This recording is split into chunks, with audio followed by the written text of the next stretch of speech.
હા, નામ આપનું અને સર્વેશ્વર ચોકમાં આ વર્ષે કઈ થીમ ઉપર ગણપતિ આયોજન છે?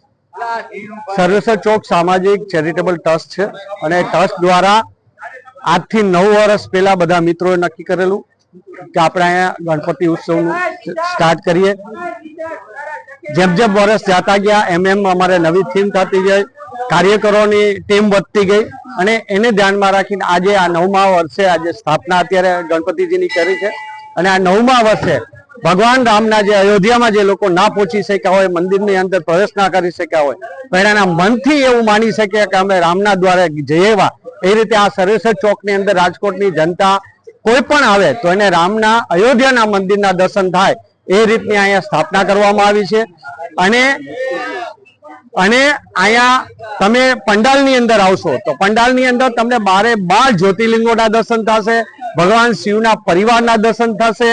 અને જ્યારે કાર્યકરોની વાત કરીએ તો જ્યારે અમે સ્ટાર્ટ કર્યું ત્યાંથી હંમેશા એવી વાત હોય કે ભાઈ આ હિન્દુ લોકો કરે કે અહીંયા મુસ્લિમ તહેવાર ઉત્સવ કરતા હોય, પણ રાજકોટની અંદર એ કોઈ પણ વિસ્તાર હોય એમાં હિન્દુ મુસ્લિમ એક મળીને બધા ઉત્સવો મનાવતા હોય. એમ આ સાર્વજનિક ટ્રસ્ટની જ્યારે રચના થઈ ત્યારથી હિન્દુ અને મુસ્લિમ ભાઈઓ અમે સાથે મળીને આ ટ્રસ્ટને ચલાવીએ છીએ અને ટ્રસ્ટનું કાર્ય આગળ વધારીએ છીએ.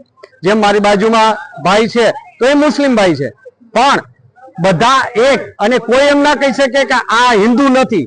એ વિધિથી માંડીને બધે સાથે અમે મળીને કરીએ છીએ. રાજકોટની જનતાને, દેશની જનતાને પણ કહીએ છીએ કે ભાઈચારાથી મોટું કશું હોતું નથી અને ભાઈચારાથી આપણે બધું કરી શકીએ અને બધું આગળ વધી શકે.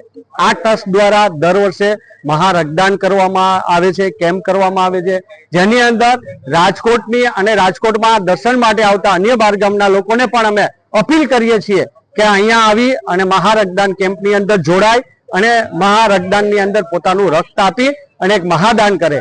એ જ રીતે જે વૃદ્ધાશ્રમો છે, જે આપણા વડીલો છે, જેને આગળ પાછળ ના હોય એવા વડીલો છે, કોઈના ત્યાં ન રાખી શકે એ જે બધા વડીલો છે, એને અમારી અહીંથી ટ્રસ્ટ દ્વારા બસો મોકલવામાં આવે. એ વૃદ્ધાશ્રમમાંથી એ વડીલોને અહીંયા લાવી અને ભોજન કરાવવામાં આવે, નાની મોટી એમને ગિફ્ટ દેવામાં આવે. એ જ રીતે આપણા અનાથ બાળકો છે કે જેના માતા પિતાઓ ન હોય એના જે આશ્રમો છે ત્યાંના બાળકોને લઈ આવી અહીંયા એમને ભોજન કરાવીએ, એમને અહીંયા ગિફ્ટ આપીએ અને એ રીતે આ સાર્વજનિક ટ્રસ્ટ દ્વારા વિવિધ સેવા પ્રવૃત્તિઓ પણ કરીએ છીએ.